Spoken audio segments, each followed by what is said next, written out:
جب طالوت بنی اسرائیل کے بادشاہ بن گئے تو آپ نے بنی اسرائیل کو جہاد کے لیے تیار کیا اور ایک کافر بادشاہ جالوت سے جنگ کرنے کے لیے اپنی فوج کو لے کر میدان جنگ میں نکلے۔ جالوت بہت ہی قد آور اور نہایت ہی طاقتور بادشاہ تھا۔ وہ اپنے سر پر لوہے کی جو ٹوپی پہنتا تھا اس کا وزن 300 تل تھا۔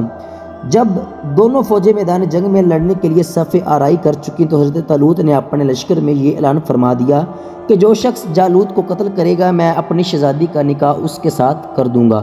اور اپنی آدھی سلطنت بھی اس کو عطا کر دوں گا۔ یہ فرمان شاہی سن کر حضرت داؤد علیہ السلام آگے بڑھے، جو ابھی بہت ہی کم سن تھے اور بیماری سے چہرہ زرد ہو رہا تھا اور غریبت و مفلسی کا یہ عالم تھا کہ بکریاں چرا کر اس کی اجرت سے گزر بسر کرتے تھے۔ روایت ہے کہ جب حضرت داؤد علیہ السلام گھر سے جہاد کے لیے روانہ ہوئے تھے، راستے میں ایک پتھر یہ بولا کہ اے حضرت داؤد مجھے اٹھا لیجئے کیونکہ میں حضرت موسیٰ علیہ السلام کا پتھر ہوں۔ پھر دوسرے پتھر نے آپ کو پکارا کہ اے حضرت داؤد مجھے اٹھا لیجئے کیونکہ میں حضرت ہارون علیہ السلام کا پتھر ہوں۔ پھر ایک تیسرے پتھر نے آپ کو پکار کر عرض کیا کہ اے حضرت داؤد مجھے اٹھا لیجئے کیونکہ میں جالوت کا قاتل ہوں۔ آپ نے ان تینوں پتھروں کو اٹھا کر اپنے جھولے میں رکھ لیا۔ جب جنگ شروع ہوئی تو حضرت داؤد علیہ السلام اپنی گھوپن لے کر صفوں میں آگے بڑھے اور جب جالوت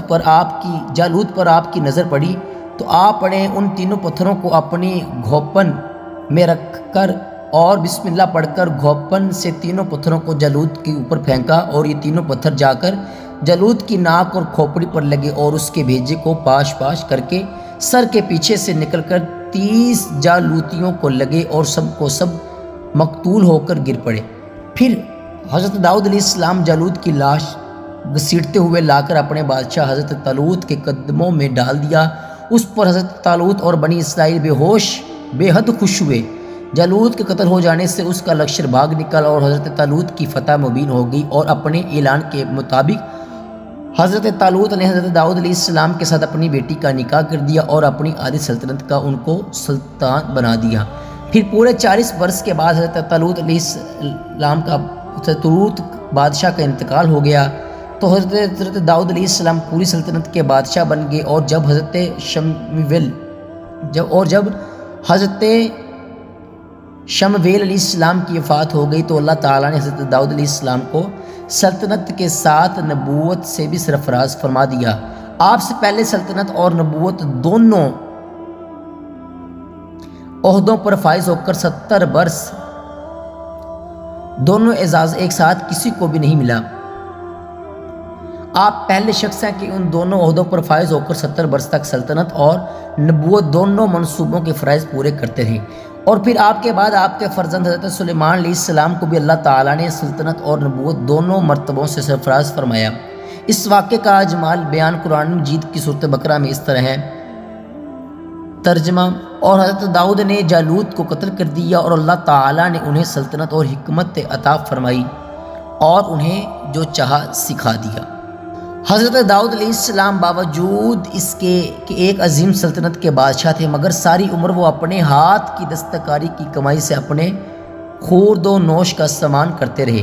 اللہ تعالیٰ نے آپ کو یہ معجزہ عطا فرمایا تھا کہ آپ لوہے کو ہاتھ میں لیتے تو وہ موم کی طرح نرم ہو جایا کرتا تھا اور آپ اس سے زرہیں بنانا کرتے تھے اور ان کو فروخت کر کے اس رقم کو اپنا ذریعہ معاش بناتے ہوئے تھے، اور اللہ تعالیٰ نے آپ کو پرندوں کی بولی بھی سکھا دی تھی۔ حضرت طالوت کی سرگشت کی طرح داؤد علیہ السلام کی مقدس زندگی سے یہی سبق ملتا ہے کہ اللہ تعالیٰ جب اپنا فضل و کرم فرماتا ہے تو ایک لمحہ میں رائی کو پہاڑ اور ذرہ کو آفتاب بنا دیتا ہے۔ غور کرو کہ حضرت داؤد علیہ السلام ایک کم سن لڑکے تھے اور خود نہایت ہی مفلس اور